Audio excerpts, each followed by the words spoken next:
Channel.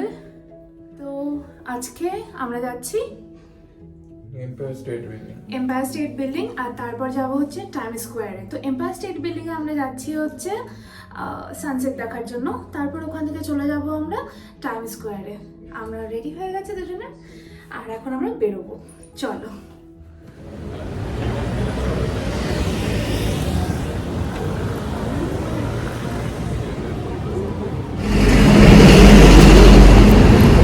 তো আমাদের hotel থেকে 3 blocks away empire state building.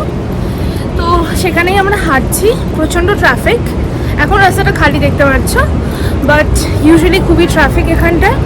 রাস্তা ক্রস করতেও তোমার একদম পুরো দেখতে হবে, নর্মাল ট্রাফিকের মতন না। তো আমরা খুব তাড়াতাড়ি হেঁটে যাচ্ছি কারণ আমাদের বুকিং আছে পুনে 8টার সময় সানসেটের। মিস হয়ে গেলে খুব অসুবিধা হয়ে যাবে, পুরো প্যাক শিডিউল আমাদের।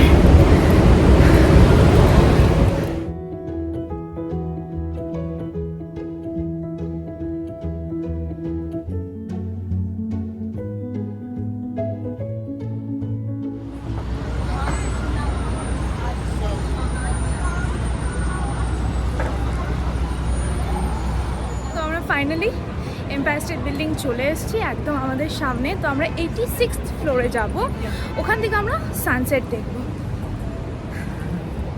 সো ফার নিউ ইয়র্ক খুবই ভালো লাগছে। অর্পণ কেমন লাগছে? হ্যালো। তো আমরা লাইনে দাঁড়িয়ে আছি, আমাদের পেছনেও অনেকজন আছে আর এটা সামনের লাইন। আর তো আমরা এখন এম্পায়ার স্টেট বিল্ডিংয়ের ভেতর ঢুকে গেছি। আর ওয়ালগুলোতে এখন যে ভিডিওগুলো দেখাচ্ছে সেটা হচ্ছে ওরা দেখাচ্ছে যে কিভাবে কনস্ট্রাক্ট করা হয়েছিল পুরো বিল্ডিংটা। তো এখানে আমরা চলে এসেছি 86th ফ্লোরে। সানসেট হতে এখনও কিছু সময় বাকি আছে। তো আমরা এখানে প্রায় 1-2 ঘন্টার মতন দাঁড়িয়েছিলাম জাস্ট এই ভিউটা পাওয়ার জন্য, যেটা দেখতে খুবই ভালো লাগছিল। আর হ্যাঁ, এম্পায়ার স্টেট বিল্ডিং ঢোকার সময় আমাদের রীতিমতো চেকিং হয়েছে, যেটা ইউজুয়ালি এয়ারপোর্টে আমরা দেখি, সেম ওরকম চেকিং করা হয়েছিল। তো এটা হচ্ছে পুরো নিউ ইয়র্কের ম্যানহাটন শহরটা, যেটা খুবই সুন্দর দেখতে। আর ইউজুয়ালি মুভিজ বলো যেখানেই বলো না কেন এই শহরটাকেই ওরা বেশি করে দেখায়। আর আমার সামনে যে কালো বিল্ডিংটা ছিল সেটা ছিল টাইম স্কোয়ার, যেটাতে আমরা একটু বাদে যাব। আর দেখতেই পাচ্ছ লোকজন সব একদম পুরো ব্যস্ত হয়ে আছে এটা দেখার জন্য। থ্যাঙ্কফুলি আমরা একটা ভালো জায়গা পেয়ে গেছি, সানসেটটা ভালো করে দেখতে পারবো।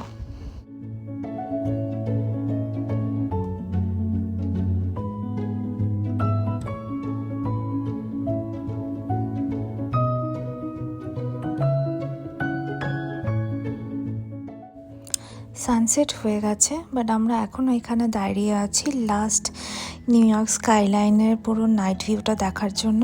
আর এখন দেখতে খুবই ভালো লাগছে, এক এক করে সব বিল্ডিংয়ের লাইটগুলো অন হচ্ছে। এটা একটা অন্যরকম ভিউ, যেটা আমার খুব পছন্দ।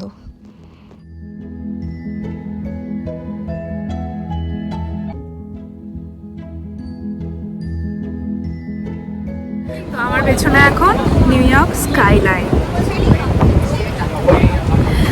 তো আমরা এখন দাঁড়িয়ে আছি এম্পায়ার স্টেট বিল্ডিংয়ের 86th ফ্লোরে।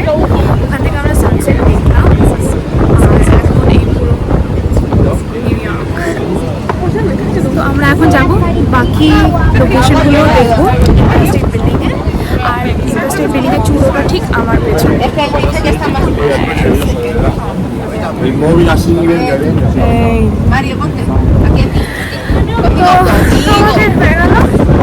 আমরা যাচ্ছি, খুবই ভালো লাগে। এখন আমরা যাবো টাইম স্কোয়ার।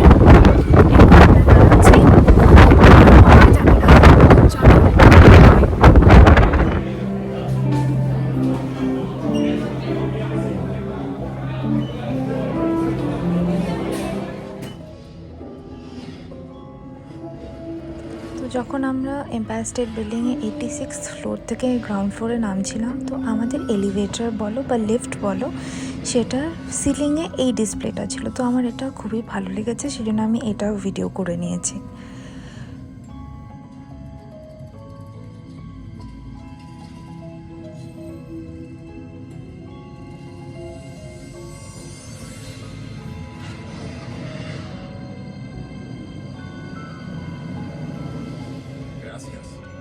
Dankeschön.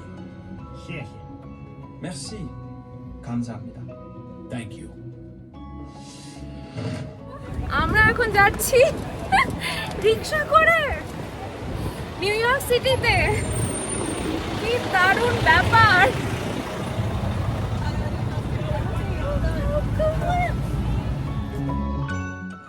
আমাদের যে রাইডার বা ড্রাইভার বলো যে ছিল, সে সুন্দর গান চালিয়ে দিয়েছিল, তো আমি বিটা একদম পুরো ডান্স করছিলাম। বাট আনফর্চুনেটলি আমি মিউজিকটা এখানে দিতে পারিনি, বিকজ আমার কপিরাইট ইস্যু হয়ে যাবে। বাট এটা হচ্ছে একটা অন্যরকম এক্সপিরিয়েন্স। বাট ইয়েস, এই রাইডটা প্রচণ্ড এক্সপেন্সিভ ছিল। আই থিঙ্ক পার মিনিট $7 এরকম ছিল। তো আমাদের এম্পায়ার স্টেট বিল্ডিং থেকে টাইম স্কোয়ার আসতে অলমোস্ট $75 to $80 লেগেছিলো।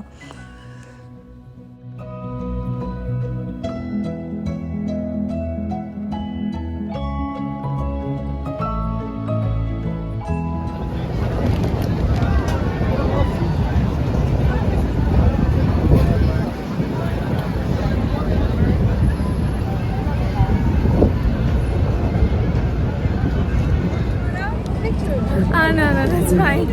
It's fine. এখন আমরা চলে এসেছি নিউ ইয়র্কের ফেমাস টাইম স্কোয়ারে।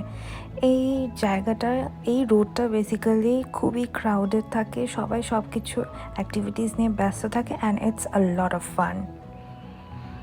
আমাদের টাইম স্কোয়ার ঘোরা হয়ে গেল, ঘেমে শেষ অবস্থা। আর এখন আমরা এসেছি, এখানে প্রচুর ছোটো ছোটো স্টল আছে খাবারের। তো এটা খুবই শুনেছি যে একটা বিরিয়ানি কার্ট বলে আছে, তো সেটাই আমরা এখন খুঁজে বার করলাম। আর এই তো আমার পেছনে বিরিয়ানি কার্ট, আর খুবই রিজনেবল প্রাইস। আর তো আমরা এখন লাইনে দাঁড়িয়ে আছি অর্ডারটা দেওয়ার জন্য। তো দেখা যাক কেমন হয়।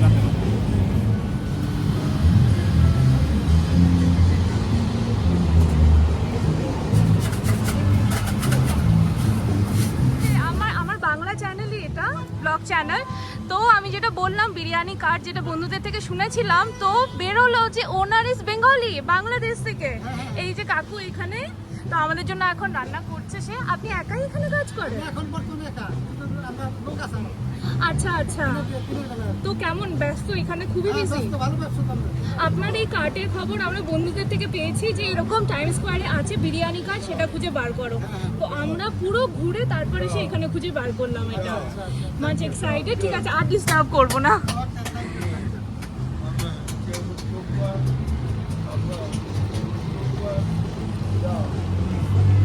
হ্যাপি? বিরিয়ানি খাবো তাই না বাবু?